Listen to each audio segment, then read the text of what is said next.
अक्सर लोग potato kebabs बनाते हैं तो अंदर से ये एकदम नरम नरम से ढीले ढीले रह जाते हैं, लेकिन अगर आप इस तरीके से ये स्नैक्स बनाएंगे तो इतने मजेदार और इतने ये क्रिस्पी तैयार होंगे। अस्सलाम वालेकुम। आज मैं फिर से आलू की एक नई रेसिपी शेयर करने जा रही हूँ। अगर आपने शाम की चाय का मजा दोबारा करना है तो समोसों, कचौरियों और रोल को तो अब भूल ही जाए। आलू से ये बनाए जबरदस्त एकदम क्रिस्पी पोटैटो स्नैक्स, जिसे खाकर सबका दिल खुश हो जाएगा। तो वीडियो को लास्ट तक देखिएगा। इंशाल्लाह मैं साथ साथ आपको टिप्स भी बताऊंगी कि ये एकदम क्रिस्पी कैसे बना सकते हैं। वीडियो अगर आपको अच्छी लगी तो प्लीज इसे लाइक कीजिए, ज्यादा से ज्यादा से शेयर भी कीजिए। तो चलिए ये पोटैटो स्नैक्स बनाना शुरू करते हैं। पोटैटो स्नैक्स बनाने के लिए ये हमने आधा किलो आलू लिए हैं, जो हमने अच्छी तरीके से बॉईल कर लिए हैं।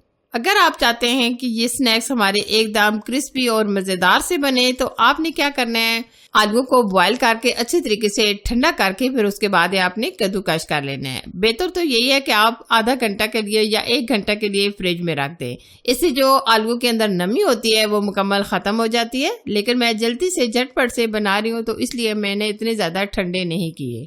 तो अब हमने ये अच्छे तरीके से आलू को कद्दूकस कर लेना है। अगर आप आलू कद्दूकस नहीं करना चाहते तो आप मैश भी कर सकते हैं। आलू के ये स्नैक्स बहुत मजेदार और एकदम झटपट से बन जाते हैं। अगर आप आलूओं को बॉईल करके फ्रिज में रख दें तो 5 से 10 मिनट के अंदर आप ये स्नैक्स बनाकर चाय या रोटी के साथ एंजॉय कर सकते हैं।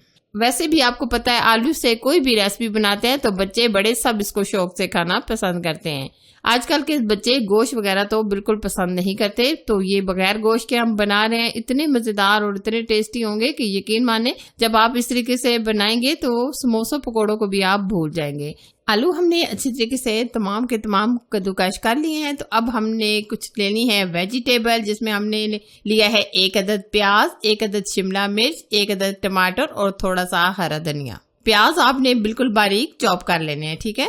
यानी कि आपने जो भी वेजिटेबल इसमें अपनी पसंद की भी डालना चाहें तो आप डाल सकते हैं। अगर आप अपनी मन पसंद की कोई भी वेजिटेबल डालना चाहें तो डाल सकते हैं, जैसे बंद गोभी वगैरह। ये हमने तमाम की तमाम चीजें डाल दी हैं। तो अब हम इसमें डालेंगे स्पाइसेस में हम डालेंगे सबसे पहले 1 चम्मच भर के नमक, 1 चम्मच कुटी लाल मिर्च, आधा चम्मच काली मिर्च, 1 चम्मच चाट मसाला। स्पाइसेस हमने ऐड कर दिए हैं। अब हम अच्छी तरीके से मिक्सिंग करेंगे ताकि जो हमने इसमें प्याज या दूसरी चीजें शामिल की हैं वो अच्छी तरीके से मिक्स हो जाएं। हम बेंडिंग के लिए इसमें कोई चीज भी शामिल नहीं करेंगे। हम आगे जाकर आपको बताएंगे कि ये हम किस तरीके से क्रिस्पी बना सकते हैं। ये देखिए माशाल्लाह हमारा जबरदस्त सा स्नैक्स बैटर रेडी है। अगर आपके पास टाइम है तो आप तकरीबन आधा घंटे के लिए फ्रिज में रख दें ताकि ये अच्छी तरीके से सेट हो जाए। लेकिन अगर आप चाहते हैं कि झटपट से ये हमारे स्नैक्स बने तो आप फौरन से ये बनाकर एंजॉय कर सकते हैं। ये देखिए हमने इस तरीके से ये तमाम स्नैक्स बना लेने हैं। ये एक स्नैक्स मैं आपको बनाकर दिखा रही हूँ। आप शेप कोई सी भी बना सकते हैं, लेकिन हम इसको राउंड शेप में बना रहे हैं। इसी तरीके से तमाम स्नैक्स बनाकर तैयार कर लेंगे। अब हम यहाँ ले रहे हैं 5 चम्मच के करीब मैदा की जगह आप बेसन भी ले सकते हैं, लेकिन मैदे से ये बहुत ही जबरदस्त और एकदम क्रिस्पी तैयार होते हैं। अच्छा जी, मैदा हमने 5 चम्मच ले लिया है। तो अब हम इसमें शामिल करेंगे 1 अदद अंडा। थोड़ा सा हम इसमें नमक ऐड करेंगे ताकि ये फीके ना रहें।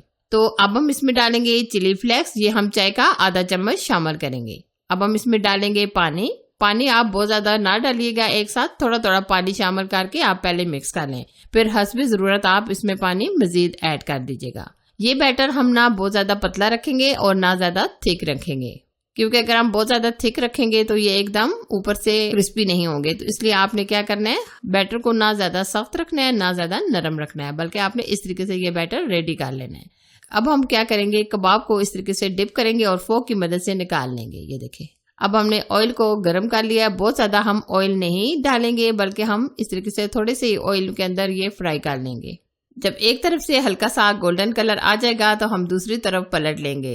ये स्नैक्स फौरन से झटपट से एकदम से फ्राई हो जाते हैं। तो आपने क्या करना है, आंच थोड़ी सी लो ही रखनी है, क्योंकि अगर हम आंच लो पर ये फ्राई करेंगे तो ये एकदम क्रिस्पी होंगे, ठीक है। ये स्नैक्स मेरी फैमिली के तो मोस्ट फेवरेट हैं। आप भी इस तरीके से ये बच्चों को बना कर दें, बड़ों को बना कर दें। वैसे भी आपको पता है बच्चों को आजकल स्कूल से छुट्टियां, तो बच्चों को थोड़ी थोड़ी देर के बाद भूख लग जाती है, तो आप फौरन से ये स्नैक्स बनाकर एंजॉय कर सकते हैं। ये देखिए माशाल्लाह हमारे स्नैक्स दोनों तरफ से अच्छी तरीके से फ्राई हो चुके हैं। बहुत ही प्यारा सा गोल्डन कलर आ चुका है। तो अब हम निकाल लेंगे। ये ऊपर से एकदम क्रिस्पी और अंदर से एकदम जूसी बने हैं। अक्सर लोग पोटैटो कबाब्स बनाते हैं तो अंदर से ये एकदम नरम नरम से ढीले ढीले रह जाते हैं, लेकिन अगर आप इस तरीके से ये स्नैक्स बनाएंगे तो इतने मजेदार और इतने ये क्रिस्पी तैयार होंगे। तो इसी तरीके से तमाम स्नैक्स हम फ्राई कर लेंगे। तो लीजिए माशाल्लाह जबरदस्त पोटैटो स्नैक्स हमारे ऑलमोस्ट डन हो चुके हैं। आप भी इस रेसिपी को एक बार मेरे कहने पर जरूर से ट्राई कीजिएगा। बच्चे बड़े सब इसको शौक से और एंजॉय करके खाएंगे। वीडियो पसंद आए तो लाइक कीजिए, शेयर कीजिए। चैनल पर अगर आप फर्स्ट टाइम आए तो प्लीज चैनल को जरूर से सब्सक्राइब कीजिए ताकि मैं आपके साथ इसी तरीके से अच्छी और यूनिक और आसान रेसिपी शेयर करती रहूं। Thanks for watching. Allah Hafiz.